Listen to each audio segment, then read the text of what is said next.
비둘기의 여러 품종은 줄무늬를 비롯한 여러 특징을 가진 푸르스름한 색의 비둘기에서 기원한 것이다.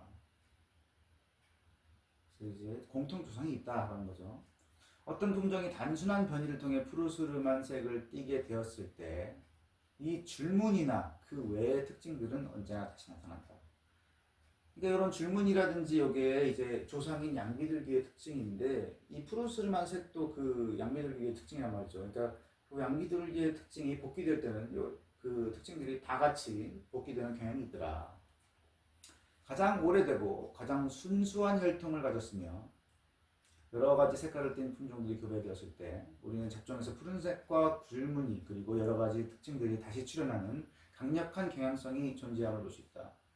그러니까 순수한 혈통을 가지고 뭐 여러 가지 색깔을 띤 품종들을 교배시켰을 때 그 잡종에서 그 양비둘기의 특징인 푸른색과 줄무늬들 이런 특징 형질들이 다시 복귀되는 경향이 있더라 이런 얘기를 하는 거예요. 그래서 뭐 이게 공통 조상이 갖고 있던 거가 계속 안 나타나다가 이제 뭐 어떤 변이에 의해서 특히 다른 종 간의 교배에 의해서 잡종이 태어날 때 다시 복귀되는 경향이 있다 이런 얘기를 하는 거죠. 그리고 이 다윈의 이론의 난점에 대해서 본인이 얘기를 하고 그게 어떻게 극복되는 것인지까지 얘기를 하는 부분이 있죠. 과도기적 변종의 부재. 그럼 이 과도기적 변종 그러면 이제 진화가 되면은 그 어떤 것이 다른 것으로부터 나왔다, 변화해서 나왔다라고 한다면 그 중간중간에 나타난 과도기적 변종도 있었을 거 아니에요. 그죠? 갑자기 많이 변하지는 않았을 거 아니에요. 그것들을 그거 다 어디 갔느냐? 화석에서도 안 나오고 그러는데 그러니까 다윈 이론을 반박할 때 이 점이 쓰였다는 거죠. 과도기적 형태들이 수없이 많이 존재함에도 우리는 지각 속에서 이런 것들이 무수히 매몰되어 있는 것을 왜 발견 못할까?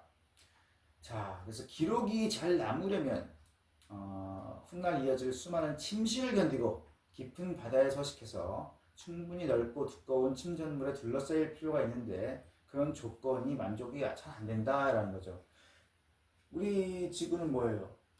풍화, 침식에 의해서 항상 그 지표면이 깎이죠. 그렇기 때문에 어떤 게 훗날까지 남으려면 두꺼운 침전물에 쌓여가지고 보호가 되지 않는 한 화석이 만들어지지가 않는다. 그걸 우리가 항상 생각을 하고 있어야 염두에 둬야 과도기적 변종이 왜 없는지를 알 수가 있다. 바다의 바닥이 정지한 상태에 머물거나 혹은 융기하는 동안 또는 매우 적은 양의 침전물이 쌓이는 동안 그 시간은 지질학상으로 공란이라고 할 수 있다. 그러니까 바다의 바닥이 이렇게 침강할 때만 이러한 조건이 만족한다는 거예요. 가만히 있거나 융기하면 어떻게 돼요? 그 지표면에 어떤 그 풍화와 침식에 의해서 깎이겠죠. 그러니까 그 기록이 안 남는다는 거죠. 아니면 침전물이 너무 적어. 그래도 이제 기록이 안 남는다. 우리는 왜 생활 조건이 중간인 지역에서도 서로 밀접한 관련을 맺고 있는 중간적인 변종을 찾을 수 없을까? 그러니까 지역에 따라서 종이 다른데 그 지역의 중간적에 있는 지역에서 그 요 종들의 차이에 중간적인 형태가 있어야 되는데 그것도 못 찾는다. 그거를 어떻게 설명하겠느냐? 이것이 이제 다윈의 이론을 반박하는 그런 이론들이 되겠어요. 우선 우리는 어떤 지역이 연속적이라는 이유로 오랜 시간 동안 계속 그 상태를 유지해왔을 것이라 별다른 생각 없이 추론해서는 곤란하다. 그러니까 그 지역의 상태는 시간이 가면서 계속 변한다라는 얘기예요. 그래서 어떤 중간적인 지역이 계속 중간적인 지역이 아니다. 지질학은 3기 후기에도 거의 모든 대륙이 섬으로 쪼개져 있었을 것이라는 믿음을 준다.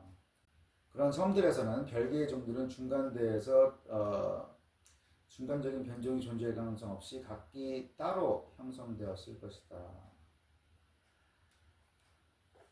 자, 그러면 제3기가 뭔지 우리가 저번에 봤지만 한번 봅시다. 지금 여기서 보면은 최근에 시기가 4기죠. 3기. 여기 3기 후반 에도 모든 대륙이 쪼개져 있을 것이다. 쪼개져서 섬이 돼 있으면 이 분리가 되어 있는 지역이기 때문에 중간적인 게 당연히 없다. 뭐냐면은 서로 다르게 발전돼서 다르게 변이를 진행시켰을 거기 때문에 이제 그런 반론을 제기한 거죠. 두 대표종이 서식하는 두 지역 사이의 중립적인 영토는 대개 그 종들 각각의 서식지에 비해 좁은 경우가 대부분이다. 그러니까 중간적인 지역은 그 마진 그 부분이기 때문에 그 부분은 좁다. 그러니까 거기서 뭘 찾기가 쉽지가 않다는 거죠. 좁은 지역이기 때문에. 어떤 지역에서 서식 생물들의 분포 영역은 결코 물리적인 조건의 미세한 변화를 통해서만 달라지는 것은 아니다.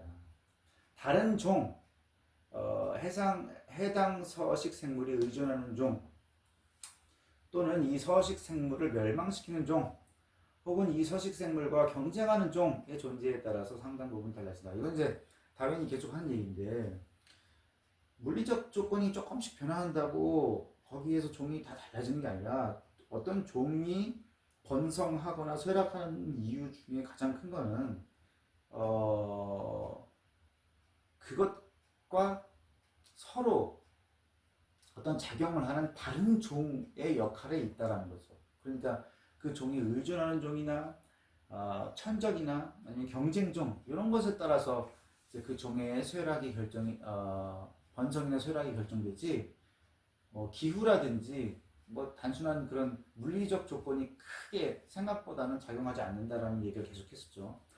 그러므로 어느 한 종의 분포 지역은 다른 종의 분포 영역에 의존하면서 차츰 확실하게 결정되는 경향이 있을 것이다. 그러니까 이제 어떤 한 종의 분포 지역은 다른 종의 분포 영역에 의존한다. 그렇죠? 분포 지역의 경계구 그거는 이제 존재하는 개체수들의 수가 더 적어진 부분에 있는 종들은 천적이나 먹잇감의 수가 변화하거나 계절이 바뀌는 동안에 완전히 멸절해버리는 일도 일어나기 쉬울 것이다. 그 경계부에 있는 것들은 뭐가 조금 그 좁은 지역이기 때문에 뭔가 조건이 변하면 멸절할 수 있는 가능성이 그러니까 그래서 중간종을 찾기가 어렵다는 거죠. 많은 수로 존재하는 형태들은 적은 수로 존재하는 희귀한 형태들보다 주어진 시간 동안 자연 선택에 포착할 수 있는 이로운 변이를 만들어낼 기회가 언제나 더 많을 것이다. 그렇죠. 많은 수로 존재하는 형태들은 뭐예요? 계속해서 어떤 생식 활동을 하기 때문에 자손을 더 많이 남기죠. 그러니까 더 많이 변이할 수가 있는 거예요. 근데 개체수가 적은 종은 뭐예요?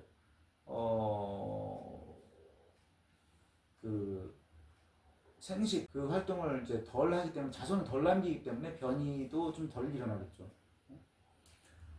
이것은 어느 지형이든 흔한 종이 희귀한 종보다 평균적으로 훨씬 더 많은 수의 뚜렷한 특징을 가진 변종을 만들어낸다는 것과 동일한 원리다. 그러니까 흔한 종은 개체수가 많기 때문에 변종을 많이 만들어낸다. 다람쥐과를 특이한 습성과 구조를 가진 개체의 기원과 전이에 대하여. 그래서 특이한 습성과 구조를 가진 것들이 어떻게 생겨났느냐. 자, 다람쥐과를 보면은 꼬리가 아주 약간 납작해진 것과 리처드슨 경이 언급했던 것처럼 몸의 뒷부분이 상당히 넓은 것, 그리고 옆구리에 뱃가죽이 불룩 튀어나온 것부터 소위 날다람쥐라고 불리는 것에 이르기까지 매우 다양한 점진적 단계가 있다. 날다람쥐가 있죠.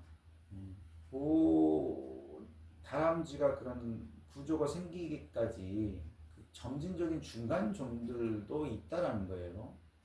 날다람쥐의 경우 사지는 물론 꼬리의 기저부에 이르기까지 피부가 넓게 이어져 있는데 이것은 낙하산과 같은 역할을 하면서 날다람쥐가 그 나무에서 나무로 놀라울 만큼 먼 거리를 공기를 가로질러 활동할 수 있게 해준다. 그래서 달다람쥐가 이런 구조가 있다는 거죠. 생활 조건이 변화하는 상황에서 다람쥐의 점점 더 두꺼운 옆구리 피부막을 가진 개체들이 계속해서 보존돼서 이 변화는 유용해서 이 개체들이 번식이 된다. 자연 선택의 과정을 통해서 누적된 결과에 의해서 이른바 날다람쥐라고 불리는 완벽한 것이 생성된다는 생각에 별 문제가 없다고 생각한다. 그래서 다윈은 이제 날다람쥐를 완벽한 거라고 보는 거예요. 왜냐? 그 점진적인 종에 비해서 날개가 확실하게 날개 뭐 옆구리의 가죽 부분이 확실하게 있기 때문에 활공을 할 수가 있을 정도로 이것을 완벽하게 한 종이라고 보는 건데 이게 왜 번성을 했느냐? 이게 자연 선택의 과정에서 누적된 결과라는 거죠. 그래서 뭐 애매하게 옆구리 가죽이 뭐 넓은 것들보다는 활공할 수 있을 정도의 날다람쥐가 자연 선택되지 않았겠느냐, 더 유리하지 않았겠느냐. 그러니까 이게 많이 살아남는 거다. 갈레오피테쿠스 여우 원숭이에 대해서 보면은 이것은 턱 밑에서 꼬리에 이르기까지 옆구리 피막이 아주 넓게 펼쳐져 있다. 이 옆구리의 피막은 사지와 긴 발가락도 감싸고 있고 심근이 발달해 있다. 그래서 이 여우 원숭이가 이렇게 옆으로 나온 이 날개 역할을 할 수 있는 날 수는 없지만 활용할 수 있는 그런 가죽이 쫙 발달이 많이 돼 있다라는 거예요. 비록 현재 갈레오피테쿠스와 같은 다른 여우 원숭이과 동물을 연결하는 공기 중에서 활주하기에 적합한 구조의 점진적인 연결고리는 없지만 그런 연결고리가 예전에는 존재했고 그것들 각각은 덜 완벽하게 활주하는 다람쥐의 경우에서와 마찬가지의 단계를 통해서 형성되었으며 그 구조는 모두 다람쥐에서 쓸모있는 것이었다고 가정하는 것은 어렵지 않다. 그러니까 갈레오피테쿠스 여우 원숭이가 이렇게 발달된 옆구리 가죽 그걸 갖고 있는데 이 중간 고리가 없어.